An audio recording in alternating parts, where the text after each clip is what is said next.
Да. Готово ли? Да.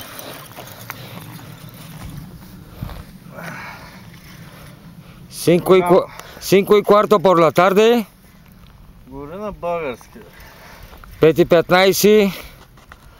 Ти голямо. Голямо парче риба, шаран.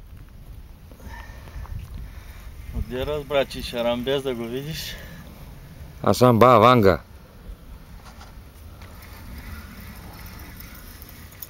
За сега рибата е близко. За сега върви добре. Да ни мини котка път. На около 10 метра от брега. Зад въдицата Антон Бодуров. България. България. Жълти бански. Без връви, вързани с тел. Пръчката е от най-добрите. Пръчката на Грейс. На Грейс. Подарък за Коледа от Дикатлон. Подарък. Може да се каже подарък. Ей! За трети път, а може би за четвърти удра на същата въдица. На четвъртата отляво надясно.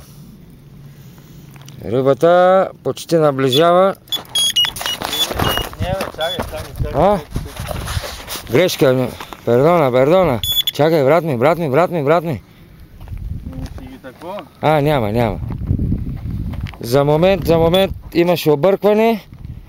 Помисляхме, че клъвна и на другите въдици. Грешката е поправена. Изкара го. Грешката е поправена.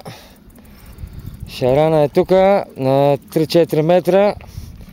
Не е много голям. Не. Див шаран. Спираме да гравираме. Затваряме екрана директно. Чули? Чакай, не. Борбата е безмилостно жестока. Можеш ли да влезеш с ината да снимаш, с другата да такова? Този път го фанах. Шарана е близко. Добре. Фанал се е май добре, не?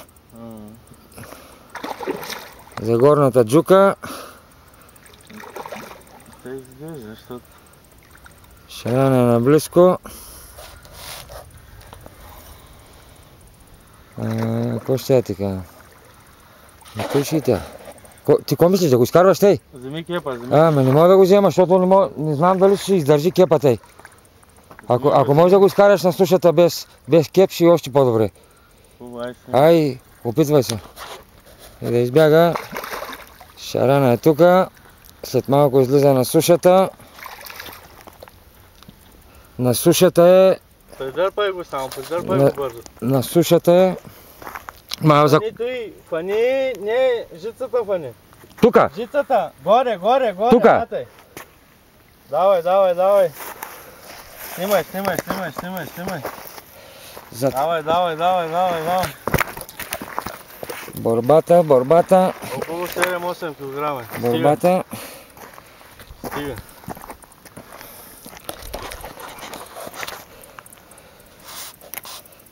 Шарана е изваден. Без ръчило. Зад въдицата За пети път. Майстор на транспорта и риболова. Carp fishing, cormoranes y todo lo que sea. Me cago en la puta. Mira qué bicho. Дай, сними го малко надолу, защото се скрива лицето. Тука. Шарана е около 8-9 кг. Стопчето още, виж го. С топчето на устата, с тръвта. За любителите на зад камерата един любител. На рибарския спорт и най-вече за шаранджиите. И за всички българи, ако не сте опитвали на топче от ягода, пробвайте на топче от ягода. И сега ще им покажа още едно трофейче там в живарничето имам. И той не е лошо. Язовир Буендия. Тише и последното сигурно за днеска. Последното за днеска. Стига толкова вече. Стига толкова, защото бирата плачи. Бирата ще изцени. Бирата плачи, трябва да отидем да я успокоиме. И както казват, всяко беби и рибарлъка продължава. И всяко беби, за да плаче, иска бебирон. И големите, за да плачат, искат бира. Ако няма бира, сърцето им направо спира. Супер. Спирам да грабирам. Край на записа.